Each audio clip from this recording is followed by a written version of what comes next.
올해 47살인 정 씨는 30년 전쯤 교통사고로 장애를 갖게 됐습니다. 정 씨는 일주일에 사흘가량 활동 보조인의 도움을 받아 재활운동을 하거나 병원에 갑니다. 하지만 휴일 나들이는 포기했습니다. 김제에서는 휴일에 장애인 콜택시가 운행을 하지 않기 때문입니다. 이건 치매죠. 당연하잖아요. 왜 일반인은 되고 장애인은 안 되는가? 분명히 같은 사람인데. 지난 2013년 3월에 개정된 교통약자 이동편의 증진법 제16조입니다. 시장이나 군수가 이동에 심한 불편을 느끼는 교통약자의 이동 편의를 위해 국토교통부령으로 정하는 대수 이상의 특별교통수단을 운행하도록 했습니다. 중증 1, 2급 장애인 200명당 장애인 콜택시 한 대씩을 운행하도록 규정됐습니다. 이를 법정 대수라고 하는데 전북에서는 익산과 남원, 고창이 아직 기준을 지키지 못하고 있습니다. 그나마 자치단체의 노력으로 법정 대수 충족률이 조금씩 개선되고 있지만 아직 갈 길이 멉니다. 지난달 군산에서는 장애인 콜택시의 운영 문제를 놓고 인권 침해 논란이 불거졌습니다. 군산시로부터 매년 4억 7천만 원의 지원을 받는 장애인 콜택시 회장이 개인 용도로 콜택시를 사용했다는 폭로가 나왔습니다. 민간 위탁을 한 업체 대표가 택시 기사들에게 장애가 없는 자신의 지인들을 태워주라고 지시했다는 겁니다. 낮과 밤을 가리지 않고 자신의 지인들을 태워다 주라고 여러 차례 직원들에게 지시하였고 자신의 자가용처럼 사용하였습니다. 갑질 논란이 불거지자 당사자는 회장직을 사퇴했습니다. 그는 차량 운영에 여유가 있을 때 합의하에 결정한 거라고 해명했습니다. 그럼 직위 체결을 했던 것이 저 단독으로 한 건 없었습니다. 그러나 이용자들은 전 회장의 일방적인 갑질이었다고 반박했습니다. 택시 기사들이 전 회장의 지인을 태우고 다니는 동안 제대로 콜택시를 이용하지 못했다고 하소연했습니다. 그 시간에 장애인 콜택시를 타고 이동해야 할 이용자들은 정작 차가 없어서 병원에 가서 치료받지 못하였고 원하는 곳으로 이동할 수 없었습니다. 오랜 시간 동안 이용자들은 장애인 콜택시 운영업체의 온갖 갑질을 견디며 눈물을 참고 이용하였습니다. 장애인 콜택시를 예약하기가 어려워 콜택시 대신 직접 오토바이를 타고 시장에 갔다가 지난달에 교통사고를 당한 사례도 나왔습니다. 장애인 콜을 타고 가서 시장까지 데려달라고 했으면 이런 일이 없었지. 당일은 절대 안 된다고 했기 때문에 제가 그냥 스쿠터를 타고 그냥. 하지만 관리감독 권한이 있는 군산시는 지난 10년 동안 장애인 콜택시의 운영 실태를 꼼꼼히 살피지 않았습니다. 군산시는 1년에 4억 7천만 원의 보조금을 지원하고도 제대로 된 조사를 하지 않았습니다. 그간에 민원 발생한 것이 불친절에 대한 민원이었지 다른 부분이 민원이 발생이 안 됐잖아요. 그거는 제가 모르겠습니다. 전주에 사는 장미경 씨는 뇌병변 1급 장애인이자 기초생활수급자입니다. 장 씨는 얼마 전 복지정책을 바꾸겠다는 전주시의 통보에 큰 충격을 받았습니다. 전주시는 2년 전부터 기초생활수급자인 장애인들이 콜택시를 이용할 때 요금을 받지 않았는데 예약 취소일이 높다는 이유로 다시 요금을 받기로 변경했습니다. 새로 부과될 기본요금은 1,500원. 그러나 단돈 1,500원이 장 씨에겐 큰 부담입니다. 장 씨는 세 자녀의 통학이나 병원을 오갈 때 매일 2차례씩 무료로 장애인 콜택시를 이용했습니다. 그럼 한 달이면 9만 원이에요. 솔직히 9만 원은 저희 한 달 생활비예요. 그걸 내거 타겠어요? 안 타요. 그러면 집에만 있으란 말이에요. 장애인 단체는 강하게 반발했습니다. 고작 1,500원을 더 받자고 경제적으로 취약한 장애인들에게 고통을 주고 있다는 겁니다. 취소율이 높은 사람, 소수의 사람 때문에 전체 수급자의 이용자가 징벌적인 책임을 져야 한다는 게 행정 편의적인 사고방식이다라는 게 문제이고요. 반발이 커지자 전주시는 관련 고시를 철회했습니다. 수급자 예약홀의 무료 감경을 폐지하겠다는 계획을 철회하고 이전처럼 무료 감경 정책으로 환원하기로 했습니다. 위탁업체 대표의 지인을 실어 나르는 동안 장애인을 외면한 군산의 장애인 콜택시, 그리고 1,500원을 아끼려고 기초수급 장애인의 무료 운행을 취소했다가 반발이 커지자 이를 철회한 전주의 장애인 콜택시. 이 두 사례만 봐도 장애인들의 인권이 얼마나 침해받는지 짐작할 수 있습니다. 그러나 이보다 더 심각한 문제가 많습니다. 지체장애 1급인 정모 씨는 휴일에 바깥 나들이를 한번 다녀오는 게 소박한 소원입니다. 휴일에 콜택시가 없어 겪는 고통은 이루 말할 수 없습니다. 명절 때 남편한테 가고 싶어도 못 가죠. 가수 공연 같은 거 일요일 날 토요일 날 많이 하잖아요. 그때는 못 나가죠. 전북의 14개 시군 가운데 하루 24시간 장애인 콜택시를 가동하는 곳은 전주와 장수 단 2곳뿐으로 나머지 12곳은 야간에 차를 세워두고 있습니다. 또 전주, 익산, 군산, 정읍, 남원 등 5곳은 휴일에 운행을 하지만 나머지 9곳은 예산 부족을 이유로 휴일에 콜택시를 운영하지 않습니다. 내가 왜 거주지가 부안이라고 해서 그리고 군산이라고 해서 차별을 받아야 되는지, 이건 명백히 장애인 차별금지법, 교통약자 이동편의증진법, 국가인권위원법에 위반된다고 생각합니다. 전라북도는 14개 시군의 콜택시 비용으로 지난해 12억 원을 지원하고도 휴일에 장애인 콜택시를 운행하지 않는 자치단체를 애써 모른 척했습니다. 장애인들은 특히 이동권이 상당히 제약을 받기 때문에 그 공휴일 날은 특히 운행을 더 해야 할 형편인데도 불구하고 운영 단체에서 그 공휴일 날, 휴일 날 운행을 기피하고 있는 실정이었습니다. 시군별로 천차만별인 콜택시 요금도 좀처럼 해결되지 않고 있습니다. 똑같은 10km를 가더라도 전주는 요금이 2,000원에 불과하지만 정읍은 2배인 4,000원을 내야 합니다. 아무리 길어도 그 기본요금 범주에서 해결이 된대요. 병원에 진료를 받으러 가도 5,000~6,000 원이 나오거든요. 그렇게 전주하고 정읍하고 차이가 많이 있어요.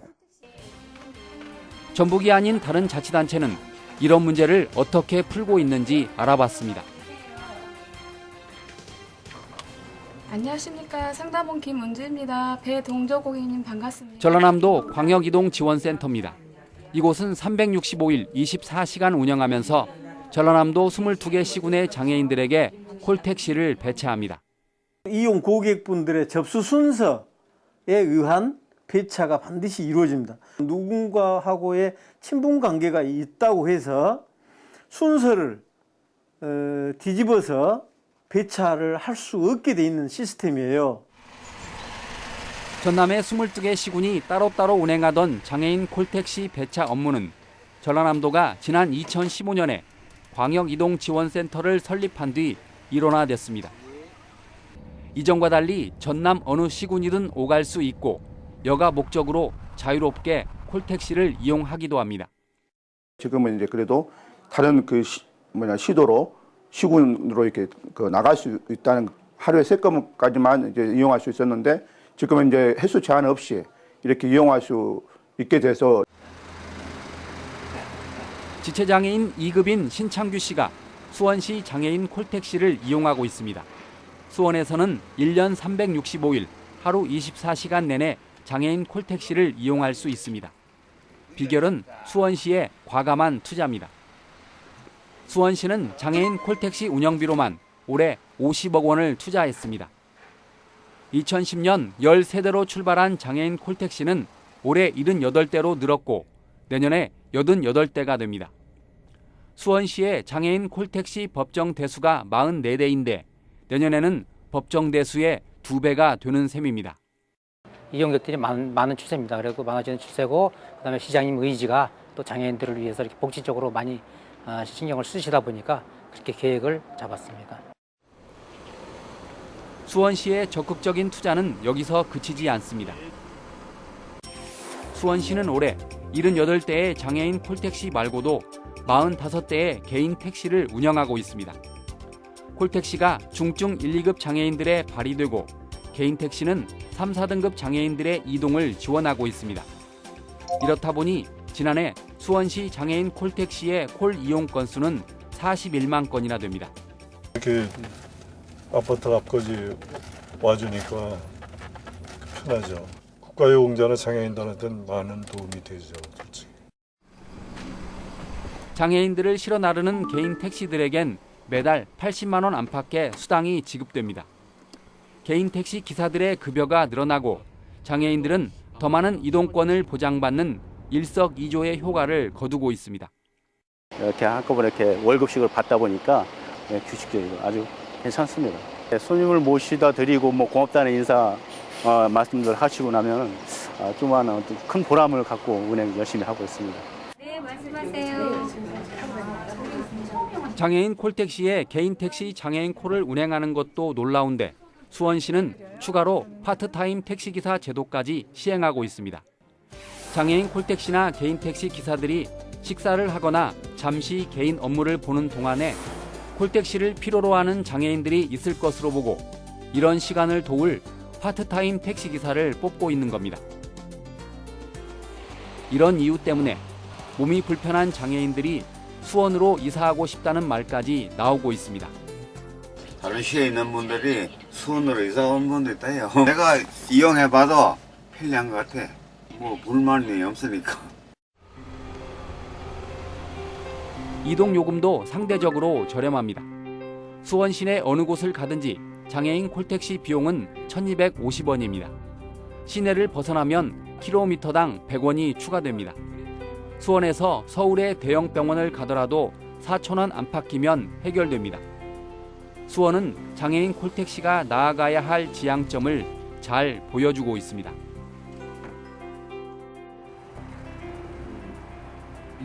전라북도에서도 변화의 조짐이 보이고 있습니다. 전주방송이 지난달부터 장애인 콜택시의 인권 실태를 고발한 이후 전라북도가 시군 공무원들을 불러 개선을 촉구했습니다. 관련법 규정에 의해서 시군 고유사무로 딱 분류가 됐어요. 시장 군수들이 책임을 지고 자기 관할구역 안의 교통 약자들에 대한 교통 대책을 강구해야 한다. 이렇게 아직 못 박여져 있습니다. 그렇기 때문에 시군에서 거기에 대한 대책을 철저히 좀 수립해 주시고. 전북 도의회는 5분 발언이나 도정 질문을 통해 제도 개선을 촉구했습니다. 두 다리로 걷고 달릴 수 있는 사람들은 그렇지 못한 사람들의 마음을 헤아리기 어렵습니다. 장애인들의 주말 공휴일 이동권 보장을 위해 예산 수립을 간곡히 호소하면서 도의회에서 이 문제를 총괄하는 상임위원회는 집행부인 전라북도에게 구체적으로 예산 편성안을 제시했습니다. 내년도 장애인 콜택시 예산안을 올해보다 20억 원가량 증액해 이 문제를 해결하겠다고 밝혔습니다. 내년에 전북의 14개 시군이 16억 원을 부담하고 전라북도가 6억 원을 추가하면 추가적인 인건비와 운영비 지원이 가능해 전북의 모든 시군에서 장애인 콜택시의 휴일과 야간 운행이 가능해집니다. 장애인이건 일반인이건 간에 기회는 균등하게 보장받아야 되고 편의도 같이 공유가 되어야 된다고 생각은 합니다. 그런 측면에서는 장애인들께서 요구하고 계시는 것들이 지당하고 타당하다고 저는 생각을 합니다. SOC 사업보다도 도민들의 행복을 추구할 수 있는 그런 측면에서는 6억이 그렇게 큰 돈은 아니라고 저는 생각을 합니다. 궁극적으로 수원시와 전주시처럼 민간 위탁을 없애고 대신 직영으로 운영 체계를 바꾸자는 목소리도 커지고 있습니다. 군산시의 사례에서 보듯 그동안 지나치게 수익을 추구한 민간 위탁의 한계가 드러났습니다. 적폐 주요 원인은 민간 위탁으로 책임을 다한 듯 아니란 군산시 행정 태도에 있음이 명백하다. 군산시는 이제라도 민간 위탁 운영 방식을 철회하고 직접 운영해야 한다. 장애인 콜택시가 이 시대 장애인 인권의 현 주소를 묻고 있습니다. 우리는 과연 스스로에게 몇 점을 줄 수 있을까요? 얼마 전 한 장애인이 보내온 애절한 시청자 의견을 소개합니다. 안녕하세요. 저는 중증 지체장애인으로 전동 휠체어를 사용하고 있으며 장애인 콜택시 이용자이기도 합니다. 24시간 택시를 이용할 수 있는 것은 당연한 것이지만 간절히 요구해도 묵살당하며 살다 보니 아이가 아파서 응급실에 실려갈 때 같이 가주지 못해서 피눈물을 흘려야 했습니다. 야간에 휠체어가 고장나서 신호등 한복판에 서 있어야 할 때 죽고 싶을 만큼 공포감과 비참함을 겪었습니다. 저희도 그냥 사람입니다. 이러한 저희들의 절규를 외면하지 않으시고 진심으로 아파하며 공감해 주시고 차별받지 않고 당연한 권리를 누릴 수 있는 세상을 만들어 주세요.